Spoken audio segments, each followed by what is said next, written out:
కరువు నేల మహబూబ్ నగర్ ను సస్యశ్యామలం చేసే దిశగా రూపొందించిన పాలమూరు రంగారెడ్డి ఎత్తిపోతల పథకానికి మోక్షం ఎప్పుడో తెలియటలేదు. 3 ఏళ్లలో ఉమ్మడి పాలమూరులోని అన్ని ప్రాంతాల్లో పచ్చదనం నింపుతాము అన్న పాలకుల మాట నీటి మూటలవుతున్నాయి. మోటార్ స్విచ్ ఆన్ చేసి చేతులు దులుపుకున్న ఘనత కేసీఆర్ అయితే ప్రాజెక్టును ముందుకు తీసుకువెళ్లడంలో అధికారుల నిర్లక్ష్యం కొట్టొచ్చినట్లు కనిపిస్తోంది. ఒక అడుగు ముందుకు పడితే 4 అడుగులు వెనక్కి పడుతున్నాయని పాలమూరు ప్రజలు గగ్గోలు పెడుతున్నారు.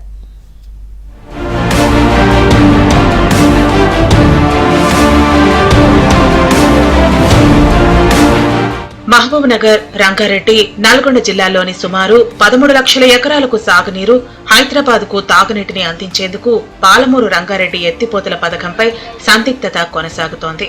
తెలంగాణ ఏర్పడిన తర్వాత ప్రభుత్వం చేపట్టిన మొట్టమొదటి ప్రాజెక్టు కూడా ఇదే.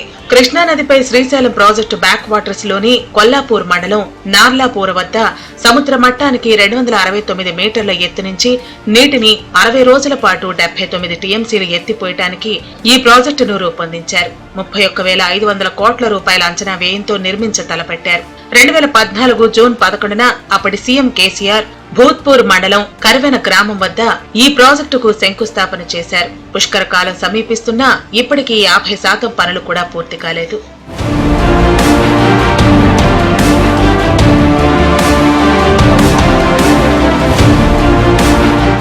అప్పటి సీఎం గేమ్ ప్లాన్ మాత్రం వేరుగా ఉంది. గతేడాది సెప్టెంబర్లో ఒక మోటార్ను ప్రారంభించి ఆయన చప్పట్లు కొట్టించారు. 1 ఎకరాకు కూడా సాగునీరు అందించకుండానే సీట్లు దిగి వెళ్లిపోయారు. ప్రాజెక్టు అధికారులు, కాంట్రాక్టర్లలో నిర్లక్ష్యం కొట్టొచ్చినట్లు కనిపిస్తోంది. గత డిసెంబర్ నుంచి ఎలాంటి ప్రగతి కనిపించడం లేదు. వట్టెన్ రిజర్వాయర్లోకి నీటిని పంపే పంప్ హౌస్ లోకి నీరు వెళ్లటం అధికారుల నిర్లక్ష్యానికి నిదర్శనంగా నిలుస్తోంది. 25 కిలోమీటర్ల దూరం నుంచి వర్షాలకు వచ్చిన వాగునీరు టన్నెల్లోకి చేరి మోటార్లను పూర్తిగా ముంచేశాయి. అధికారుల పర్యవేక్షణ లోపానికి ఇది నిదర్శనంగా చెప్పుకోవాలి. నీరు పంప్ హౌస్ లో చేరేందుకు 3 రోజులు పట్టినా అధికారులు పట్టించుకోలేదు.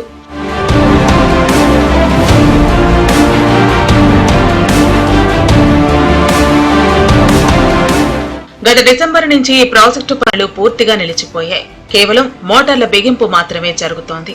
2వ దశ పనుల్లో ఖరారైన కాలువ టెండర్లను పక్కకు పెట్టడంతో పనులపై స్పష్టత కొరవడింది.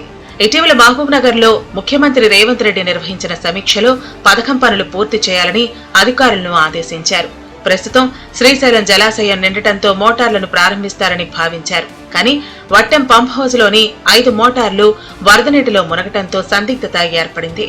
వట్టెం పంప్ హౌస్ లో డీవాటరింగ్ చేసిన తర్వాత నీటి మరమ్మతులు ఎలా ఉంటాయోనన్న విషయంపై ఓ స్పష్టత వస్తోంది.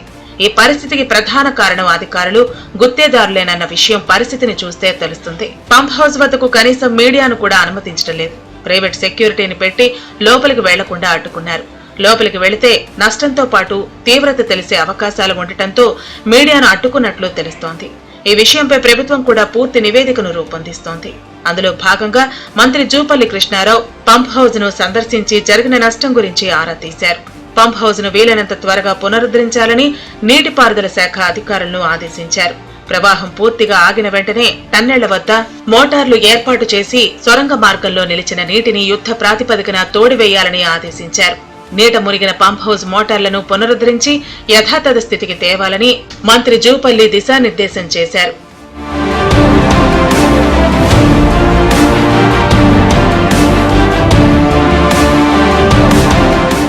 ఈ ప్రాజెక్టు పరిధిలో నార్లాపూర్, ఏదుల, వట్టెం, కర్వెన, ఉదండాపూర్ రిజర్వాయర్ల నిర్మాణ పనులు కొనసాగుతున్నాయి. నార్లాపూర్ వద్ద 8 మోటార్లతో లిఫ్ట్ ఏర్పాటు చేశారు. అందులో ఇప్పటికే 1 మోటార్ రన్ చేశారు. మరో మోటార్ పనులు కూడా పూర్తయ్యాయి. ఇక్కడి నుంచి నీటిని ఎత్తిపోసి ఏదుల రిజర్వాయర్ కు పంప్ చేయాలి. కాగా ఈ మార్గంలో టన్నెల్ పని పూర్తయింది. కానీ ఇంకా ప్యాకేజీ 3లో కాలువ పనుల్లో కాస్త జాప్యం జరుగుతోంది. ఇక ఏదుల రిజర్వాయర్ అన్నింటికన్నా తొలిగా పూర్తి చేసుకున్న రికార్డు ఉంది. ఇది 100% పనులు పూర్తయి నీటిని దిగువకు పంప్ చేసేందుకు రెడీగా ఉంది.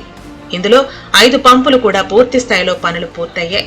అయితే ఈ రిజర్వాయర్ కింద ఎలాంటి ఆయకట్టు లేకపోవడంతో ఎలాంటి సాగుబడి ఉండదు. ఇక్కడి నుంచి వట్టెన్ రిజర్వాయర్ కు టన్నెల్, కాలువ పనులు కూడా పూర్తయ్యాయి. వట్టెం, కర్వెన రిజర్వాయర్ల పనులు దాదాపుగా పూర్తయ్యాయి. ఇక ఉద్దండపూర్ రిజర్వాయర్ లో పురోగతి కనిపిస్తున్నా ఆశించిన మేర పనులు జరగటం లేదు. లక్ష్మీదేవిపూర్ గురించి గత ప్రభుత్వం చిన్న పని కూడా చేపట్టలేదు. వీటన్నింటికీ మించి రిజర్వాయర్ల నుంచి కాల్వల పనులకు గాను టెండర్ల ప్రక్రియను పునరుద్ధరించాల్సిన అవసరం ఉంది. ఇలా పాలమూరు రంగారెడ్డి పనులు చాలా వరకు పెండింగ్ లో ఉన్నాయి.